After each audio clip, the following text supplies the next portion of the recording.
अगर आप ऑब्जेक्ट को रखते हो पोल और बोलिए प्रतिबिंब क्या बनेगा और कैसा होगा? काल्पनिक होगा और वस्तु से ठीक है।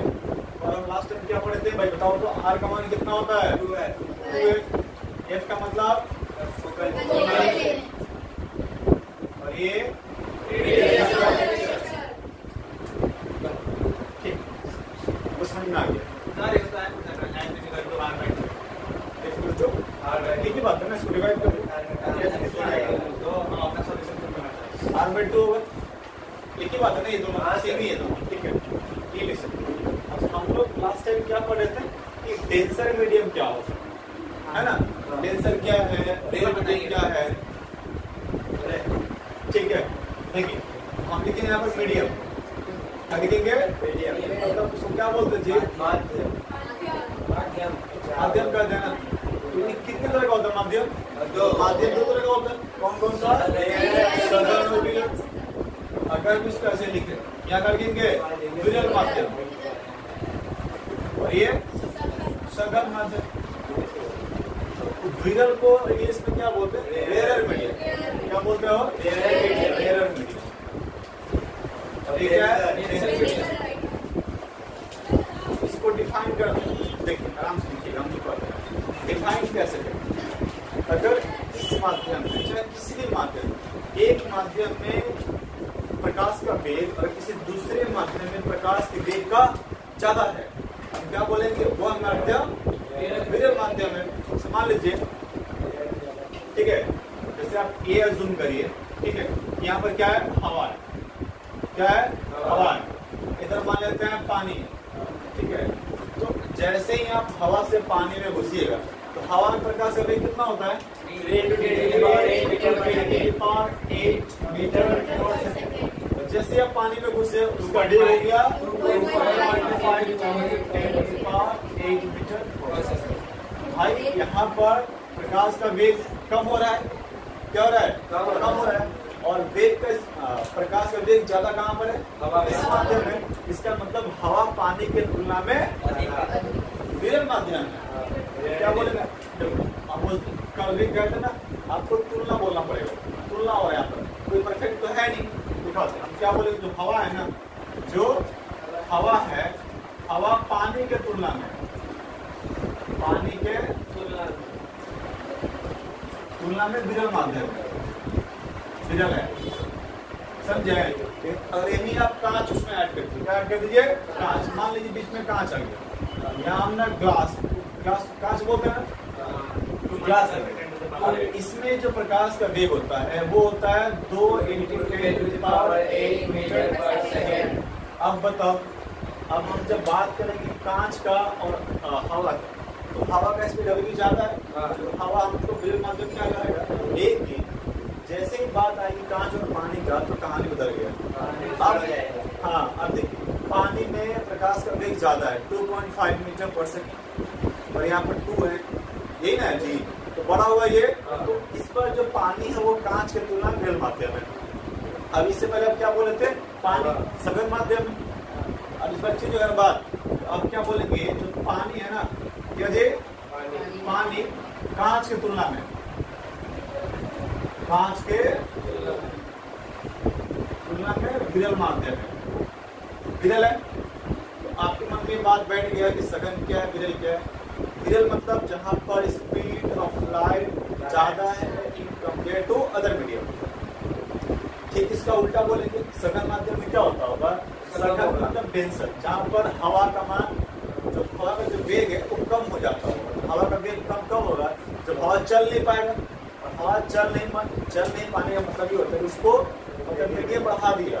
जैसे मान लीजिए ग्लास आ गया, कांच आ गया, क्वार्ट्ज आ गया, पेट्रोल का तेल आ गया, कुछ भी आ सकते हैं, है ना? तो इस वाले में क्या होता है? प्रकाश का वेग किसी दूसरे माध्यम की तुलना में कम होता है, उसको बोलते हैं एक सघन माध्यम या फिर डेंसर माध्यम। सवाल ये है कि जब प्रकाश सघन माध्यम से विरल माध्यम में जाएगा या फिर विरल से सघन में जाएगा, तब का कहानी क्या होगा? ये आपको समझना है। तो घड़ी लगाइए, प्रकाश का एक माध्यम से दूसरे माध्यम में जाना, क्या डी लिखेंगे? प्रकाश का एक माध्यम से दूसरे माध्यम में गमन करवाते हैं। देखिए ठीक है, क्या गमन करवाएंगे हम, ये पहला मान लेते हैं जो प्रकाश है वो विरल से सघन माध्यम में जा रहा है। कहाँ जा रहा है ना,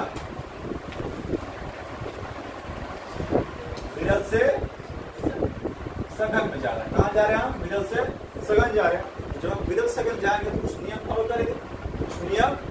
करेंगे, ऐसे आप एक लाइन बनाइए पहले, ठीक है।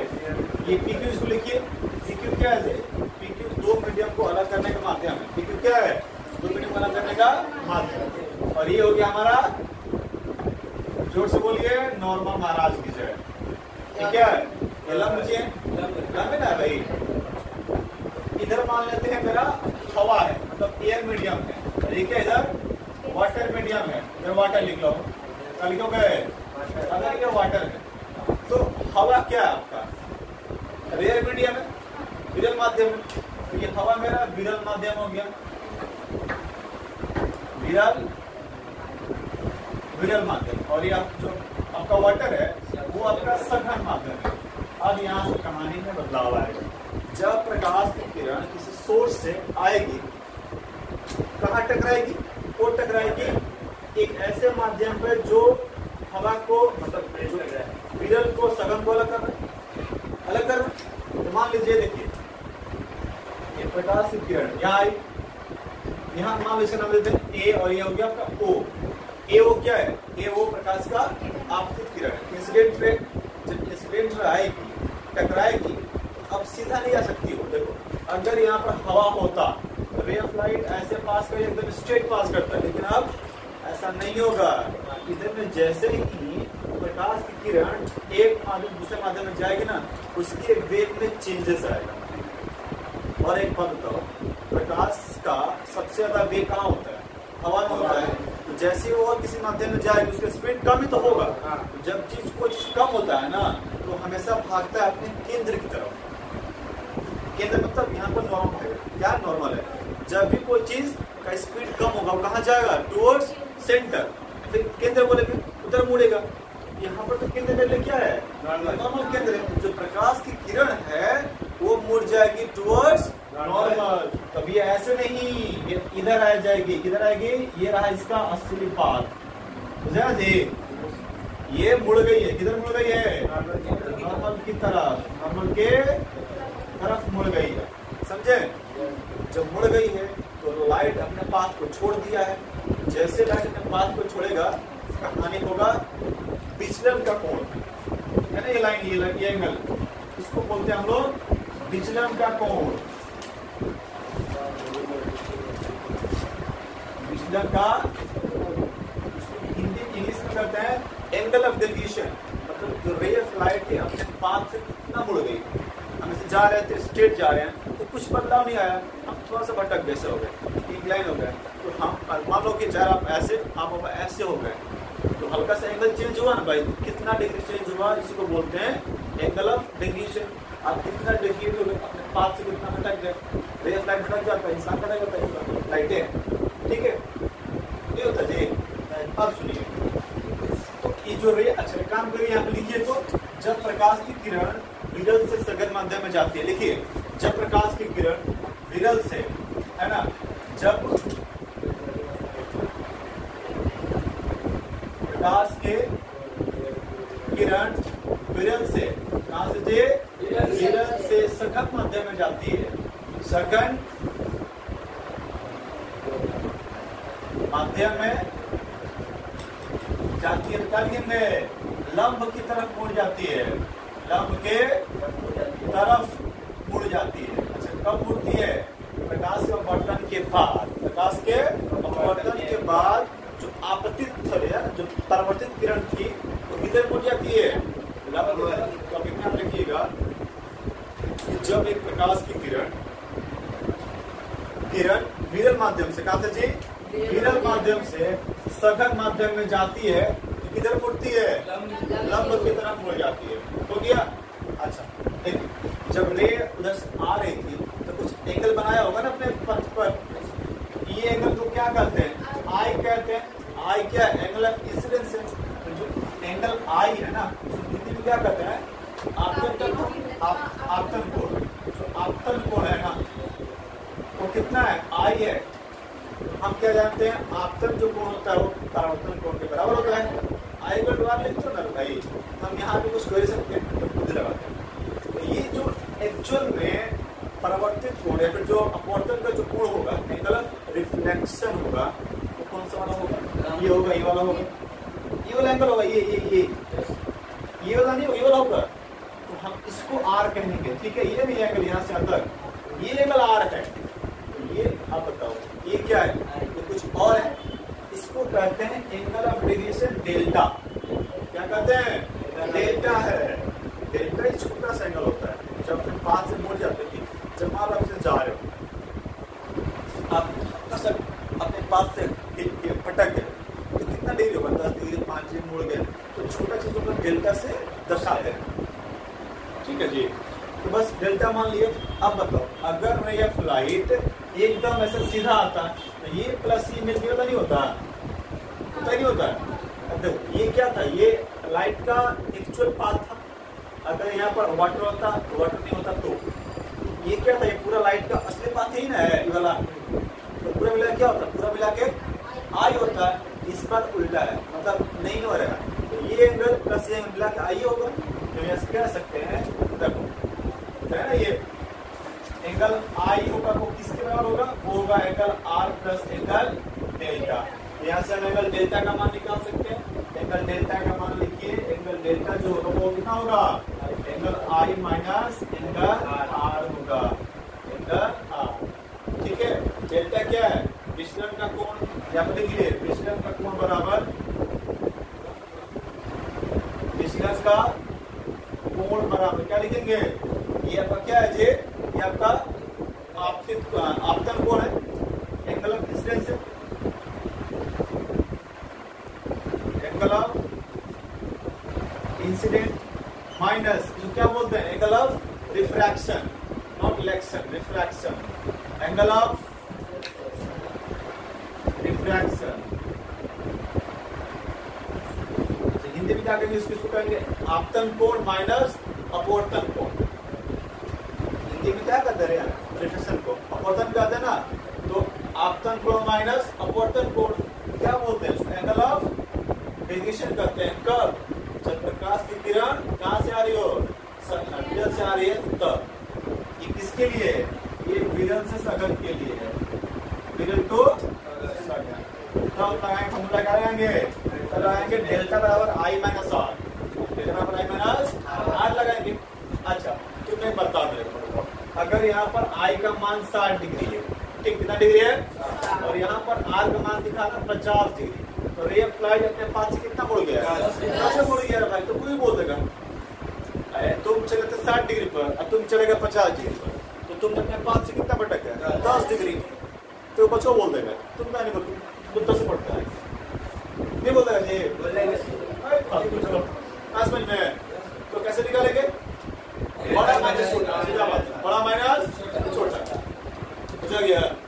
देखिए चलिए याद रखिए, ठीक है, बढ़िया है, चलो निकलो।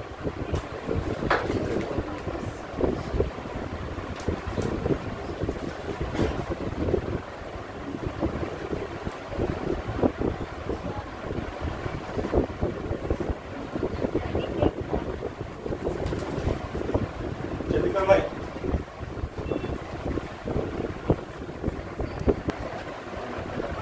ठीक है भाई, अगला लिखिए, जब प्रकाश किरण सघन से कहां जाएगी, विरल माध्यम में जाएगी। तो लिखो लिखो, जब प्रकाश किरण रुक जाइए, इसको आइए पर चेंज कर लेते हैं हम क्लास में। अच्छा इस वाले में उल्टा होगा ना, पूरा उल्टा कहानी होगा। इसको नंबर 2 लिखिए और यहाँ लिखिए सघन से विरल माध्यम, सघन से विरल माध्यम, सघन। देखिए फिर से बनाइए वो चीज, मान लेते मेरा PQ है, PQ क्या है, 2 मीडिया का सेपरेटर है, और ये प्यार से लंब महाराज को ड्रॉ कर लिए, यहाँ पर मान लीजिए, यहाँ पर एयर लिखिए, आपकी बोर्डिंग चल रही है, और यहाँ पर लिखिए वाटर, यहाँ लिखिए। इससे पहले का हालचाल क्या था, कि प्रकाश की किरण कहाँ से आ रही थी? एयर से, मतलब विद्युत सघन आ रही थी ना। हम इधर उल्टा जाएंगे, हम जाएंगे सघन में पहले से है, हम जा रहे हैं विघन में। मतलब कि आप पहले से V वाले इलाके में हो, जैसे ही आप रास्ता को पाने में आपकी गाड़ी की स्पीड बढ़ेगा, बढ़ाते चलिए ना। मान लीजिए यहाँ पर कोई एक रे फ्लाइट पहले से मौजूद है, ऐसे करके यहाँ से कोई रे फ्लाइट जा रही है, ये वो क्या है? ये वो कोई एक स्टेट है जो कि सघन माध्यम जा रही है। कहाँ से? तो बताओ, अगर यहाँ पर भी सघन माध्यम होता तो यहाँ भी पानी होता तो कैसे आता? एकदम स्ट्रेट जाता। हाँ कि ना जी? हाँ जी, ये ऐसा होता। बट इस बार माध्यम क्या हो गया? उल्टा हो गया। हम कहाँ से? पानी से जा रहे हैं हवा के अंदर, तो स्पीड बढ़ेगा। याद रखिएगा, जब भी किसी भी पार्टिकल का स्पीड बढ़ता है ना, वो दूर भागता है, नजदीक नहीं आता है। पकड़ लगेगा स्पीड बढ़ेगा तो मतलब क्या होगा? जो रे फ्लाइट है ये क्या है? नॉर्मल है, ये लंब है ना आपका, नॉर्मल है ना, ये लंब है। इससे दूर क्या जाएंगे? इधर इधर। तो इससे दूर किधर होगा? इधर होगा। अरे ये तो होगा नहीं, अंदर जाएंगे नहीं, क्योंकि अंदर मतलब क्या हो गया? ये हो गया टूवर्ड्स। क्या हो गया? हमें जाना है नॉर्मल से दूर, तो बच्चा क्या इधर जाएंगे। चलिए भाई, ऐसे कोई भी एक लाइन डाल दीजिए। अब गई ना, ये जो कहानी है, ये कहानी किसका है? जब प्रकाश की किरण सघन से विरल माध्यम में जाती है तब क्या होती है? लंब से दूर भागती है। तो लिख लीजिए, जब प्रकाश की किरण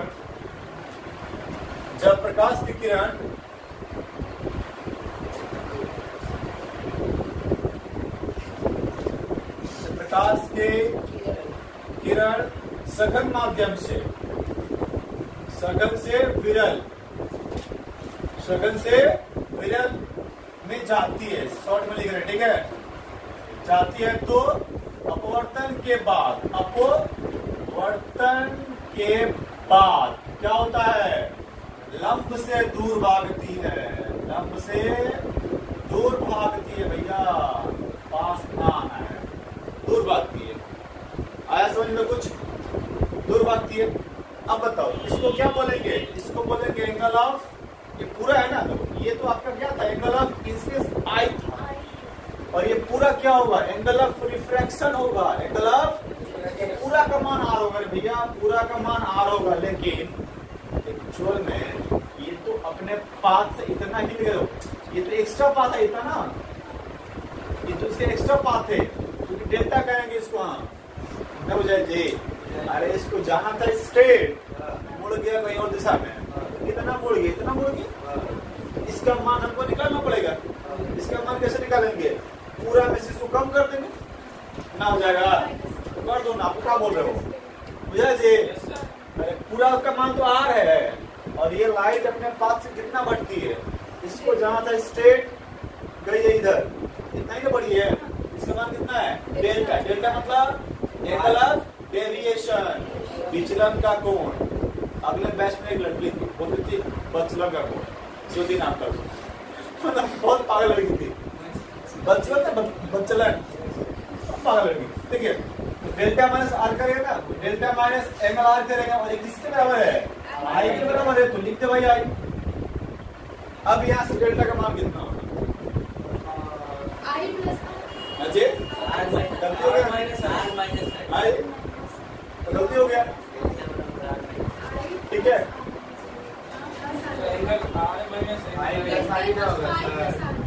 तब उल्टा लिखे, यहाँ होगा आर माइनस डेल्टा होगा, ठीक है?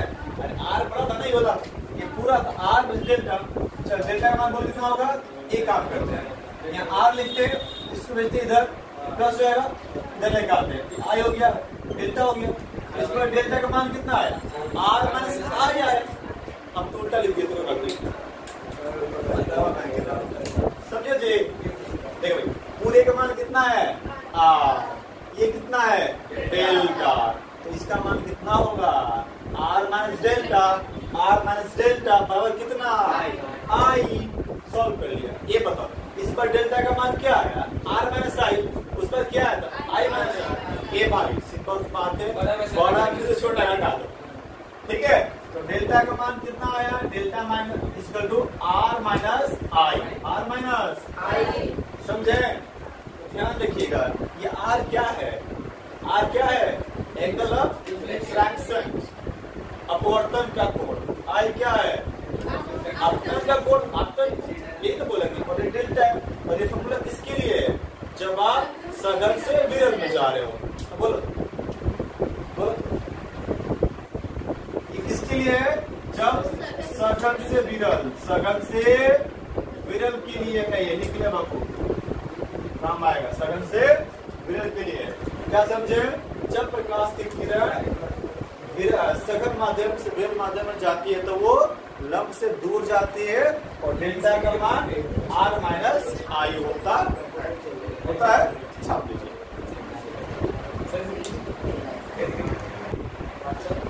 स्नेल्स लॉ बोलते हैं, स्नेल्स लॉ। इस वाले में कंडीशन क्या है? आप ये दो जब नियम सीख गए ना, इस दो नियम, दो कंडीशन को यूज करके हम नियम बनाएंगे। नियम क्या बनाएंगे? एक स्नेल्स लॉ हिसाब से ना नियम बनाएंगे। तो पहला देखिए, मान लीजिए ये आपका कोई है मीडियम का सेपरेटर है, इसको मान लेते हैं, ठीक है, एज और ये थोड़ा सा लंबा कर देते हैं, एकदम बढ़िया प्यारा सा। अब क्या करेंगे? मान लेते हैं कोई भी कैसे करके, ये आपका एयर मीडियम है और ये क्या है? चलो ये मान चलते हैं। और ऐसे कोई रे ऑफ लाइट आएगा और ऐसे छूट जाएगा, है ना जी, छूट गया। तो ये आपका एंगल क्या है? एंगल आई, और ये क्या एंगल आर है, ठीक है। कहीं कहीं ऐसा लिखा होता है, इसको बोलते हैं मीडियम वन, मीडियम वन लिखते हैं, N1 से लिखते हैं। कैसे लिखते हैं? N1 से रिप्रेजेंट कर दिया जाता है मीडियम वन। तो यहाँ का मीडियम टू लिख दिया। इसमें से ए ओ बी लिख दो, ठीक है। हम क्या बोल, जो पहला नियम है इसमें हम क्या बोल रहे हैं?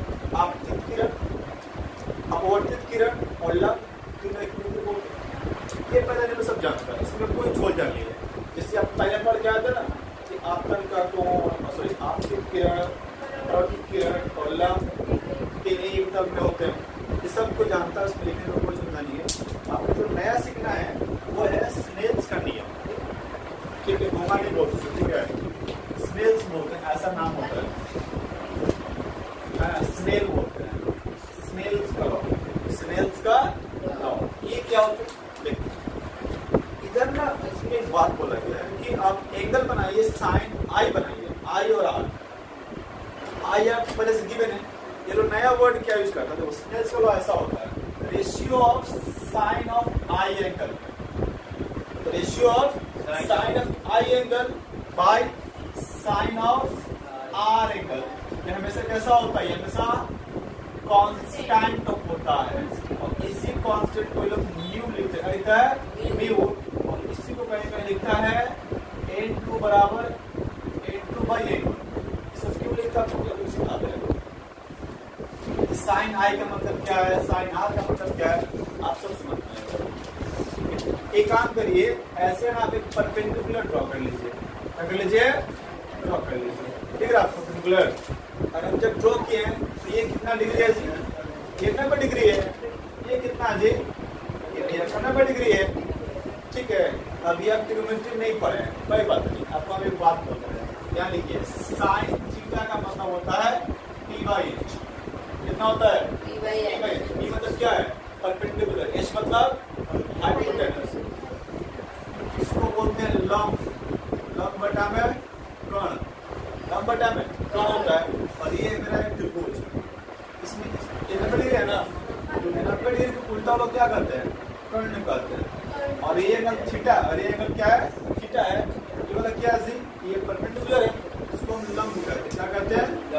और ये क्या है? आधार। क्या है ये? आधार। देखिए, अब इसको ध्यान रखिए और यहाँ तक नियम लगाइए, आपको बहुत अच्छी दिखेगा। आपसे बोल रहा है साइन आई, मतलब एंगल ये वाला आई है, एंगल का उल्टा में क्या होता है? लंब होता है, लंब होता है।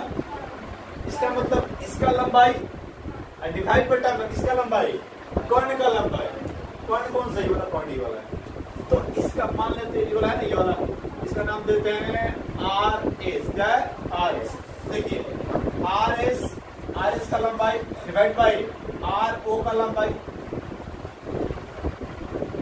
Divide by sine I, R निकालना, साइन आर को आर यहाँ पर सेम चीज, ये एंगल 90 डिग्री है, इसका उल्टा में ये ना भाई, ये क्या हो गया, ये कर्ण हो गया और ये एंगल यहाँ पर है, ये हो गया आपका परपेंडिकुलर हो गया।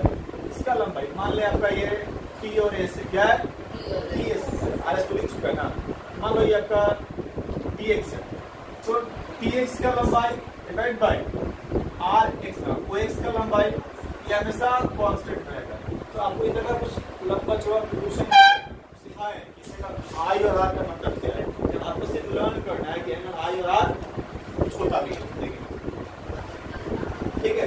स्नेल्स लॉ क्या बोलता है, स्नेल्स लॉ बोलता है साइन ऑफ आई, क्योंकि इंसिडेंट एंगल के साथ साइन जोड़ दीजिए, divide by sine of R बराबर होगा कांस्टेंट, बराबर होगा कांस्टेंट, और इस कांस्टेंट बोलते हैं म्यू, है ना, म्यू म्यू होता है ना, वो म्यू क्या हो जो भी बोलेगा म्यू बोलेगा, ठीक है, क्या बोलेगा, म्यू बोलेगा। तो ये काम करिए, इसको लिखिए sine I by sine are.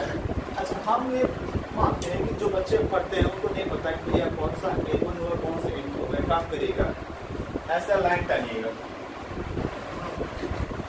जहां से आ रहे हैं ना उसका एंगल ऊपर लिखिएगा, और जहां जा रहे हैं,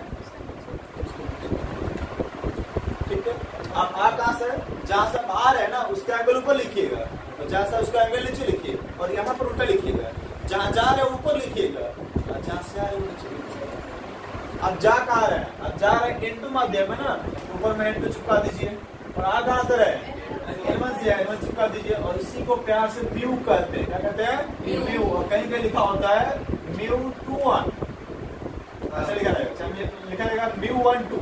इस म्यू 1 2 का मतलब क्या है जानते हैं,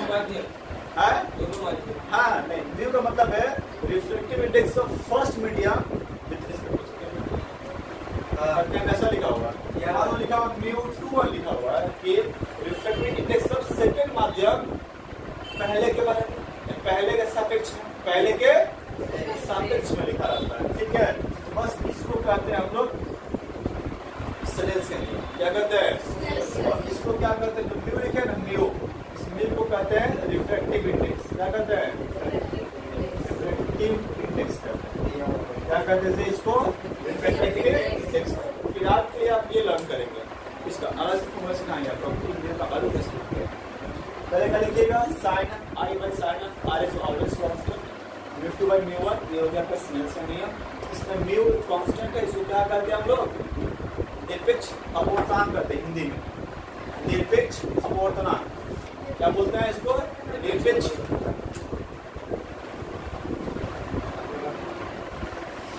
निरपेक्ष अपवर्तनांक,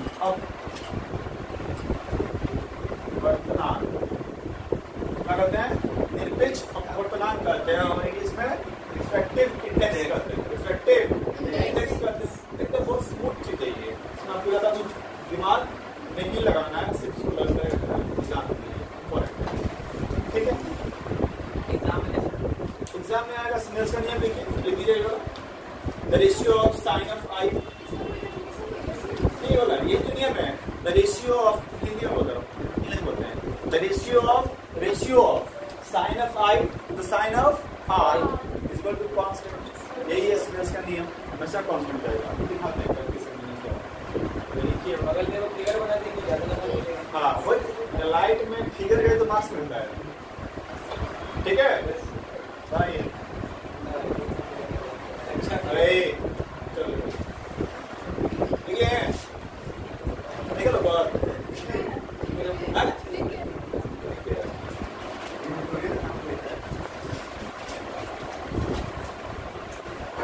करने का रिकॉर्ड करते हैं, है ना। डेफिनेशन ऑफ रिलेटिव इंडेक्स कैसे लिखते हैं आप लोग,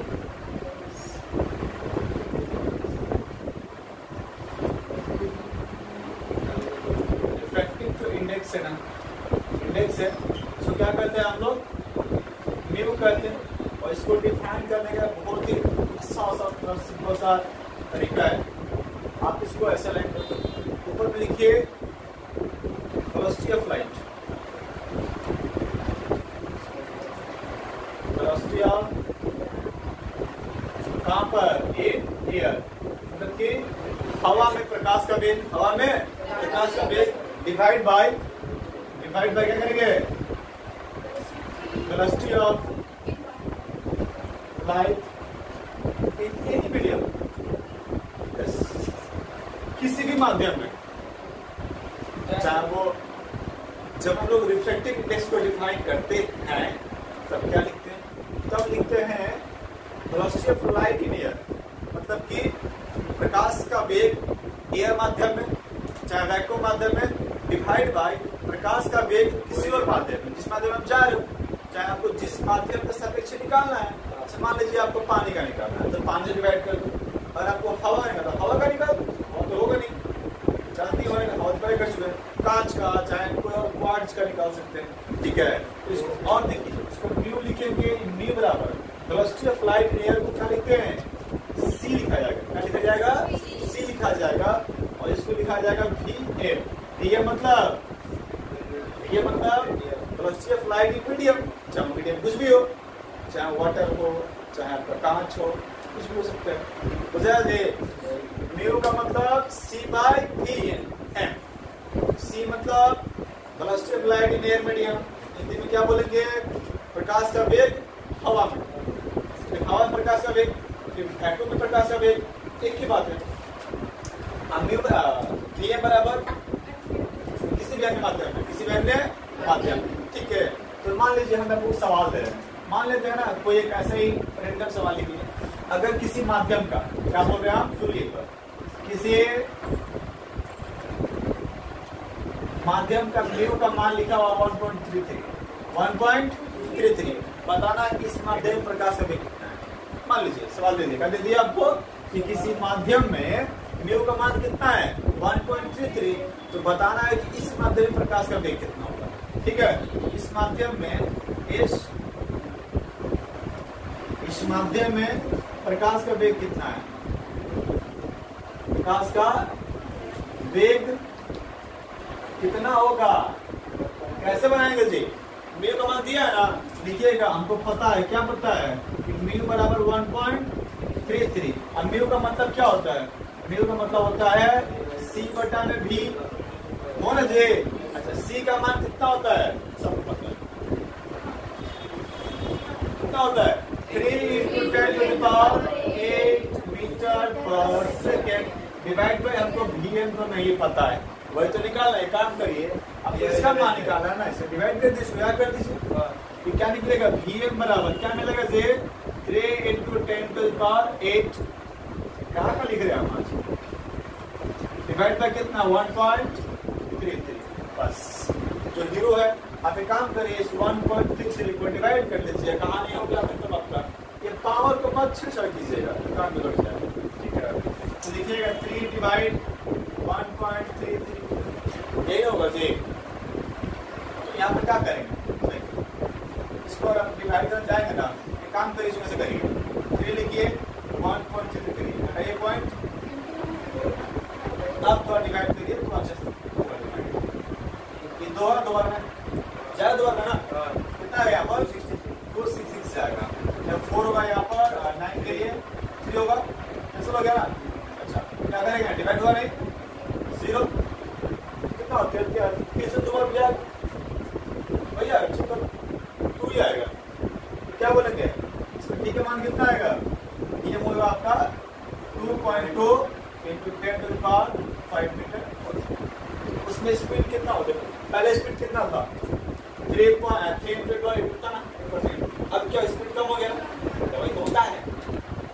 जैसे ही आप किसी मीडियम में जाएंगे एयर को छोड़ के, प्रकाश का वेग क्या होगा? अरे घटेगा। अरे घट तो गया। एक बात पूछे आपसे, अगर आपसे पूछे कि किसी भी माध्यम का जो अपवर्तनांक है उसका मान 1.33 है, इस लाइन से आप क्या समझते हैं? क्या बोलेंगे हम?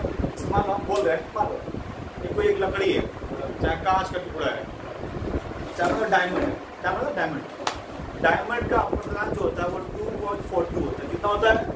डायमंड का 2.42 होता है। इसका मतलब क्या है? इसका मतलब ये है कि जब प्रकाश की किरण हवा से डायमंड में प्रेस करती है तो प्रकाश का वेग 2.4 टाइम्स कम हो जाता है, उतना गुना कम हो जाता है। तो समझे? जब प्रकाश की किरण एक माध्यम से दूसरे माध्यम में प्रवेश करती है और जिस माध्यम का म्यू का मान 1.33 है चाहे 2.42 है, इसका सिंपल सा मीनिंग ये होता है कि जैसे ही हम उस माध्यम में घुसेंगे मेरा स्पीड कितना गुना कम होगा? 2.42 टाइम्स कम हो जाएगा। हो गया? अब विश्वास नहीं हो रहा है ना? अब एक काम करिए, प्रकाश का वेग कितना था? 3 × 10⁸ मीटर पर सेकंड। हम क्या बोल रहे हैं? इसका कितना टाइम्स कम होगा? टाइम्स को डिवाइड करते हैं ना 1 बाई इतना टाइम्स कम हो जाएगा। जो अगर 2.4 टाइम्स डिवाइड करिए पक्का हो जाएगा। ठीक है, यहाँ भी आपका वही किए ना, प्रकाश का वेग कितना था? कितना था? आप इसको डिवाइड नहीं किया ना भाई, डिवाइड नहीं किया आप उसको, तो मतलब तो वही है। अब क्या करेगा? जब भी आपको बोला कि इसका मतलब क्या है वही बोलिए। इसका मतलब ये है कि जैसे हम किसी माध्यम में प्रवेश कर जाते हैं, मेरा जो हवा का जो स्पीड होगा वो उसके रिफ्रैक्टिव इंडेक्स के गुना में कम होगा और कुछ नहीं। ठीक है, एक सवाल आता है कि बताइए क्या रिफ्रैक्टिव इंडेक्स होता है यूनिट? इसका इकाई है? म्यू का इकाई होता है क्या? म्यू का इकाई है क्या? क्या होगा? होगा तो क्या होगा इसका? देखो बच्चा, इसका इकाई नहीं होगा तो क्या है? किसी भी दो समान भौतिक राशियों का इकाई नहीं होता है। अगर रेशियो होता है तब, अनुपात में होता है तब। अनुपात का मतलब क्या है ध्यान दीजिएगा। एक बात बताओ मेरे को, ये क्या था? प्रकाश का वेग था ना, वो किसमें होता है? मीटर पर सेकंड में होता है। और नीचे में क्या भाई? वो भी तो वेग ही है ना, चाहे वो चाहे किसी माध्यम में हो, है तो वेग ही है भाई। तो क्या होगा? मीटर पर सेकंड ही होगा, कट जाएगा तो क्या बचेगा? एक नंबर आ गया। मतलब कोई इकाई नहीं होती है, इसको लिख लीजिए, इसके कोई इकाई नहीं होती है। सवाल पूछा है, बड़ा माध्यमिक पूछा है, बताइए रिफ्रैक्टिव इंडेक्स का इकाई है तो आंसर में क्या होगा? है, उसको बोलते हैं यूनिटलेस। क्या है? इकाई विहीन इकाई, इकाई विहीन इकाई। आज समझ में? चलिए, है इकाई विहीन राशि है। हाँ, इकाई विहीन राशि हो गया, बहुत बढ़िया। तापमान, ठीक है। देखिए आपको याद करना पड़ेगा, ये इसमें कोई एयर का पता है कितना होता है? ये रिफ्रैक्टिव इंडेक्स है। क्या ये रिफ्रैक्टिव इंडेक्स? राइट में काम आएगा। एयर के लिए 1, वाटर के लिए 1.33, ग्राउंड ग्लास के लिए कितना होता है? 1.53। ये होता है क्वार्ट्ज, अभी में लगता है ना क्वार्ट्ज जो चमकता है, वो होता है 1.54। फ्लिंट ग्लास जिसमें मेरा बनता है, इसे कितना होता है? 1.65। और एक होता है रूबी, डायमंड होता है 1.76। और डायमंड कितना होता है? 2.42, या फिर कहीं लिखा होता है 2.41। एक ही बात है, ठीक है। अब किसी का मन ना लिखेगा यार, क्या है